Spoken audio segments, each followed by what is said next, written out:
Muy buenas noches. Agradecer por la invitación y en esta presentación. Básicamente lo que queremos de inicio es recordar todo lo básico en cuanto a la anestesia y el manejo en cirugía laparoscópica.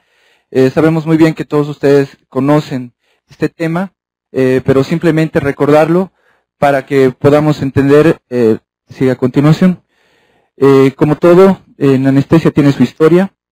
Hace mucho tiempo jamás, bueno, no se hubieran imaginado que tan pronto la cirugía laparoscópica tendría tanto auge en la actualidad, pero recordar también que si no hubieran habido avances en la anestesia, la cirugía laparoscópica no estaría como lo está en estos días. Recordemos cómo eran los quirófanos hace muchos años, ¿no? Cuando la cirugía laparoscópica todavía empezaba. Por la curva de aprendizaje los procedimientos eran muy largos. En realidad la anestesia ayudó a que los procedimientos y los quirófanos actualmente se vean de esta manera. Muchas personas no imaginaron jamás trabajar en este tipo de quirófanos, en la actualidad los tenemos. Se tiene que hablar algo de números. En el hospital se trabaja mucho cirugía laparoscópica. En algún estudio en un semestre del año pasado se vio que la mayor parte de las cirugías, un 40% de estas es por cirugía laparoscópica en cirugía general. La mayor frecuencia, funduplicaturas, colecistectomías, apendicectomías, que es lo que vemos a diario en todo nivel. Algo importante para nosotros como anestesiólogos es considerar los pilares fundamentales para nuestro manejo. En esto tenemos que tomar en cuenta el criterio del paciente, el manejo que le vamos a dar en la anestesia y la medicación que vamos a utilizar en la misma. Consideramos que estos son tres pilares que deben estar en un equilibrio. Si este equilibrio en algún momento llega a variar, nos damos cuenta que los cambios hemodinámicos y ventilatorios van a ser muy marcados y muy importantes. Y si no los conocemos, pues podemos llevar a complicaciones mayores. En la revista mexicana había salido un artículo de cuáles son las ventajas de cirugía laparoscópica y cómo el médico anestesiólogo puede influir en estas ventajas. Vemos que son de corta estancia, de ambulación temprana y rápido retorno a las actividades.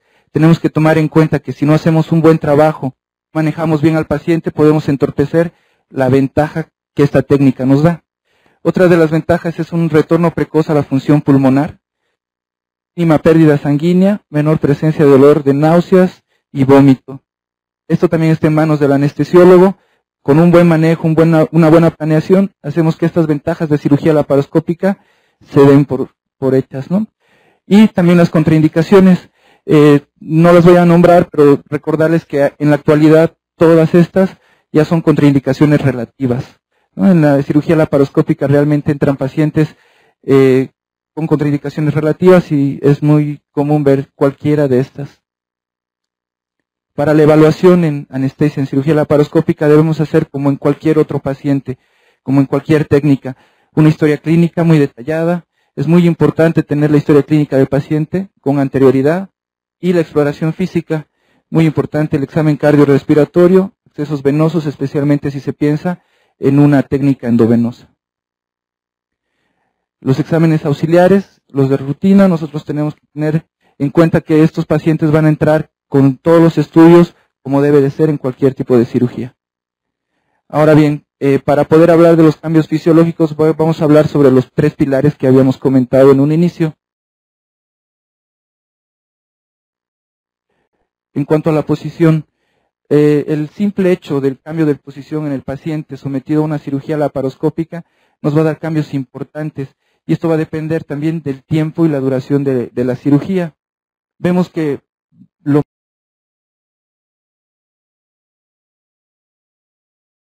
más importante para nosotros es el cambio en la precarga, la poscarga, cambios a nivel del retorno venoso, presión pulmonar y presiones en la aurícula derecha, esto dependiendo de la posición que adopte el paciente. En este estudio que vimos, el 28% de los pacientes van a estar en un tren de Lemburg marcado, esto para cirugías de apendicectomías, hernias, y vemos que el gasto cardíaco va a estar elevado, se va a aumentar el retorno venoso y alteraciones importantes a nivel respiratorio. Es importante conocerlas para tener un buen manejo. Por lo contrario, el 60% aproximadamente de los pacientes van a estar en una posición de Fowler o semi-Fowler, especialmente en cirugías bariátricas, funduplicaturas, Estas posiciones suelen ser muy extremas, ¿no? El paciente casi está de pie. Pues vemos que el retorno venoso va a estar disminuido, el gasto cardíaco también, la presión arterial cae, especialmente los primeros minutos después de darle posición al paciente, y las alteraciones respiratorias en este caso son escasas. Acordarnos que normalmente la posición del paciente se adopta inmediatamente después de la inducción e intubación del paciente. Entonces tenemos que agregar todos estos cambios a los cambios que de por sí la inducción nos pueda dar. Ahora bien, otro de los puntos importantes para comprender esto es la instalación del neumoperitoneo. El neumoperitoneo nos va a dar un efecto mecánico importante por compresión de los grandes vasos, en los cuales vemos que a nivel hemodinámico y respiratorio va a haber muchos cambios. Esto va a ser independiente de la posición del paciente. Recordamos que la instalación del neumoperitoneo debe ser muy pausada, lenta se podría decir, y controlando la presión de llenado del CO2 a nivel abdominal. Normalmente los cirujanos pretenden hacerlo esto de una manera rápida o pretenden hacerlo en una manera muy intensa en cuanto a la presión intraabdominal. Entonces depende de nosotros tener este manejo. Otra de las causas de alteración a nivel hemodinámico por la instalación del neumoperitoneo viene a ser la absorción del CO2. Esto es muy dependiente del tiempo y de la técnica quirúrgica. Recordar que en procedimientos, en la curva de aprendizaje, procedimientos de residentes que estamos iniciando, en esto pues los tiempos son prolongados, ¿no? Y la absorción del CO2 puede ser mucho mayor. Vemos que el gasto cardíaco, las catecolaminas, frecuencia cardíaca van a aumentar, va a haber aumento en las resistencias vasculares, todos los cambios que un CO2 elevado nos puedan dar. El gas más empleado, pues el dióxido de carbono. Recordar que es un gas el más seguro, esto entre comillas, se sigue estudiando. Vemos que no es tóxico, cumple los requisitos en la actualidad para poder hacer este procedimiento, pero como todo tiene algunas desventajas, como son la irritación peritoneal, un dolor postoperatorio típico en estos pacientes, una hipercarbia si esto llegara a suceder. Y por último, en la triada vemos que el paciente es un ser humano que va a dar respuesta, ¿no? Tenemos que tener en cuenta que cada paciente va a responder de una manera diferente a este tipo de agresión, entre comillas. Vemos que si la presión intraabdominal aumenta a los 20 milímetros de mercurio, los cambios pueden ser marcados, ¿no? Hay una descarga de adrenalina, noradrenalina, haciendo ver unos cambios hemodinámicos importantes. Para resumir, presión intraabdominal, posición del paciente, en dado caso una absorción del CO2, la estrategia ventilatoria, la técnica quirúrgica y la duración del procedimiento son los pasos fundamentales que debemos de tener en cuenta para meter a cirugía y a un procedimiento anestésico a estos pacientes. Esta es una imagen del lago Titicaca en Bolivia, el lago más alto del mundo.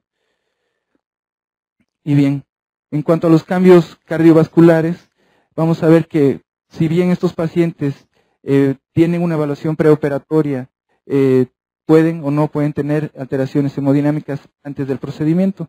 Recordar que las resistencias vasculares sistémicas van a estar aumentadas. Esto va a hacer que nos lleve a un aumento de la presión arterial media, las presiones miocárdicas de llenado aumentadas, pero el índice cardíaco va a estar bajo, ¿no? Esto es importante para entender los cambios que posteriormente el doctor Alfaro nos va a mencionar. A nivel cerebral, pacientes que se va a aumentar el volumen sanguíneo cerebral, el estímulo simpático aumenta, incrementa la presión intracraneal y aumenta el flujo cerebral. También hay cambios hepatoportales y cambios gastrointestinales que nos van a ayudar a comprender muchos cambios en el paciente, como la disminución del flujo venoso portal, disminución del flujo sanguíneo hepático, disminución a nivel del pH gástrico, disminución del riego esplácnico.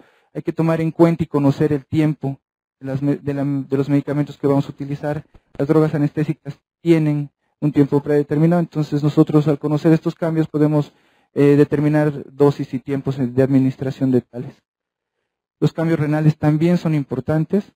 Esto va a depender del estado previo del paciente, pero es importante recordarles que va a haber una disminución a todo nivel. El flujo sanguíneo renal va a estar disminuido, disminuye el riego cortical medular, hay una disminución en la excreción de sodio, disminuye la depuración de creatinina, nos disminuye la diuresis, ¿no? Entonces Importante conocer esto, un paciente sometido a este tipo de procedimientos que tenga un problema renal, ojo, ¿no? Y por último, la disminución del flujo venoso. Los pacientes que van a ser sometidos a este procedimiento tienen un constante riesgo de trombosis venosa profunda. Nuestro deber es hacer una buena profilaxis y tener en cuenta esto en pacientes de mayor riesgo. Ahora bien, a nivel ventilatorio, normalmente con la insuflación a nivel intraabdominal, al aumentar la presión de tal espacio nos va a disminuir la capacidad vital, disminuye la distensibilidad pulmonar, los volúmenes de reserva inspiratoria también disminuyen y la capacidad residual, ¿no? Lo que tenemos aumentado son las presiones. ¿De qué nos sirve esto?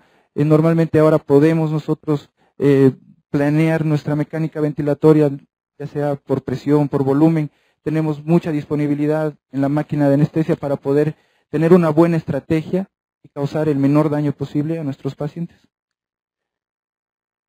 En cuanto a los efectos respiratorios, aumenta el shunt intrapulmonar, se va a redistribuir las zonas de perfusión a nivel pulmonar también. Es importante que aumente el espacio muerto, disminución del pH a este nivel y la presión pico y la presión meseta van a estar incrementadas.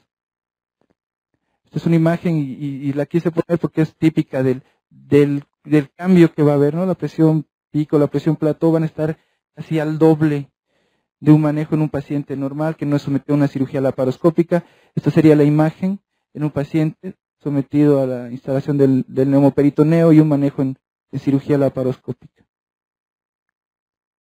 En cuanto al manejo y la monitorización, vemos que en este tipo de pacientes hay que tener mucho más cuidado en ciertos puntos. Se utiliza la monitorización, oximetría, capnografía, electrocardiograma, la presión no invasiva. Nosotros utilizamos el índice biespectral en el hospital y lo más importante es ver la presión intraabdominal. Si bien esto no está en nuestro alcance, las máquinas con las que infunden el gas nos dan y nos muestran la presión, el flujo y los litros de CO2 que se van a utilizar en esta cirugía.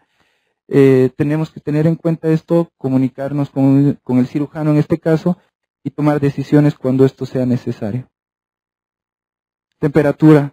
Si bien no hay una herida, una exposición quirúrgica muy importante en este tipo de pacientes, recordarles que la temperatura es muy importante.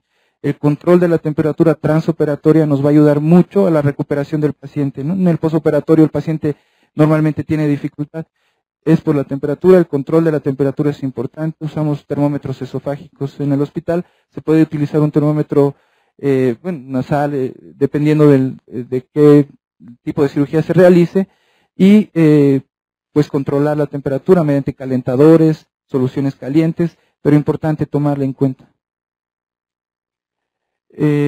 Cada vez entran a cirugía laparoscópica pacientes con problemas cardíacos, pacientes en estado crítico, ¿no? Por la mínima invasión, por el tiempo quirúrgico. En estos pacientes, si es necesario monitorización avanzada, hay que hacerlo. Inclusive el eco transesofágico muchas veces de rutina, especialmente en pacientes que entran a cirugías bariátricas. Este es el Salar de Uyuni, es una postal del desierto de sal, también es uno de los más grandes del mundo. Se encuentra a 4.400 metros sobre el nivel del mar aproximadamente.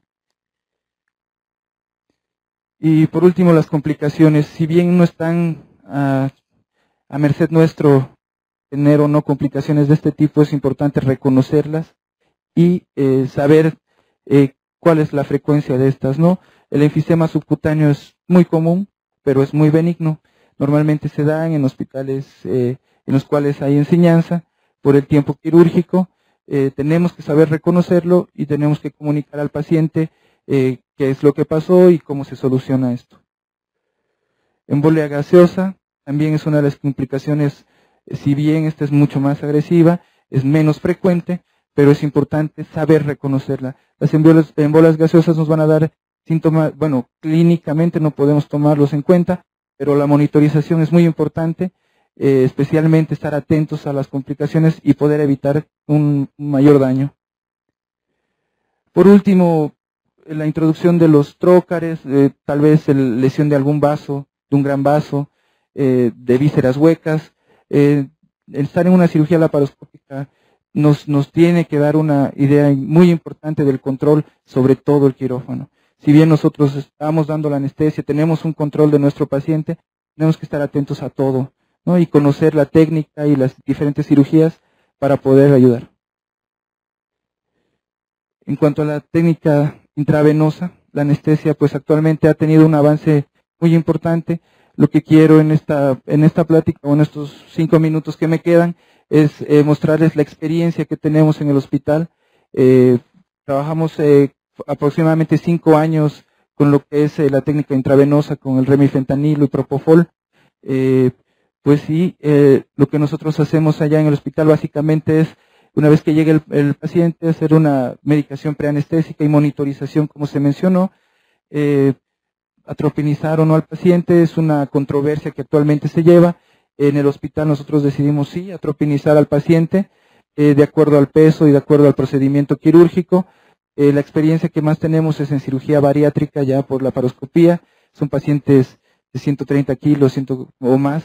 Entonces son pacientes de mucho cuidado y nosotros tenemos las condiciones para poder decidir o no sobre esta medicación preanestésica. La utilización del midazolam también va a depender de acuerdo al tipo de paciente. Como había mencionado, cuidados de la posición. Nosotros tomamos en cuenta que en la cirugía laparoscópica habitualmente el paciente está siendo sometido al procedimiento a oscuras, ¿no? El quirófano está en penumbras realmente. Entonces tenemos que, antes de iniciar el procedimiento, tener los cuidados adecuados. Poner nosotros en cuenta topes. Les mencionaba que los pacientes están en posiciones muy extremas para evitar que se deslicen, y también nosotros tenemos muy en cuenta lo que es la posición de las piernas. Había mencionado que se hace una profilaxis para la trombosis, aparte de poner medias elásticas, hacemos una compresión hacia la mesa, ¿no? Para que el paciente no tenga movilidad. Algo importante en la anestesia intravenosa es el uso de, la venoclisis, ¿no? Normalmente en estos pacientes es muy difícil encontrarles, les hablo en cirugía bariátrica, pero pues en todos los pacientes, cuando hay necesidad, tenemos que tener una vía aérea segura, ¿no? Esta va a ser la seguridad de todo el procedimiento, y les mencionaba, por la posición tenemos que cuidar todo el trayecto. Habitualmente usamos extensiones, llaves de 3 vías, pero teniendo en cuenta siempre el cuidado.